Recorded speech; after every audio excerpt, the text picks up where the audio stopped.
अजून जेवायचं आहे. नमस्कार. बरं तुझं नाव काय? रोहिणी महेश सातवेकर. रवी सातवेकर.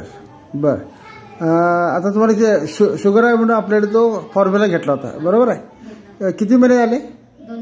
2 महिने झाले. ते डोस तुम्ही कसं घेताय? सकाळी 10 मिली. बरं संध्याकाळी 10 मिली. संध्याकाळी 2.5 कप, सकाळी 2.5 कप. हे कंटिन्यू घेत आहे. आता आपल्याला किती झाले? साधारण 2 महिने झाले बरोबर आहे. ह्या 2 महिन्यात तुम्हाला काय काय फरक पडला? आधी हातात मुंग्या येत होत्या, पायात मुंग्या येत होत्या, अशक्तपणा जाणवत होता. बरं फ्रेश वाटतंय पहिल्यापेक्षा जास्त. ते कम्प्लीट फ्रेश वाटायला ना सगळं. एकूण तुम्ही समाधानी आहात बरोबर आहे. आता तुम्हाला त्या अपेक्षित एवढंच आहे. तुमच्या मार्फत बरेच लोक जास्त त्रस्त आहेत. ओळखीचे पाहुणे असतील, मित्रमंडळी असतील, बरेच लोकांना त्या लोकांना सांगा. आणि तुम्ही काय करा, एक HbA1c रिपोर्ट असतो तो रिपोर्ट तयार करा. तो रिपोर्ट तयार करून डॉक्टरांना दाखवायचं आणि इन्सुलिन जे आहे ते डॉक्टर कमी करतात. मग थोड्यासाठी काय हळूहळू ते काय होईल, इन्सुलिन पहिला बंद होतील, नंतर गोळ्या पण कमी होतील. एकदा व्यवस्थित झालं की नंतर मग हा डोस जो आहे ना तो 5 महिने करूया आपण. ठीक आहे.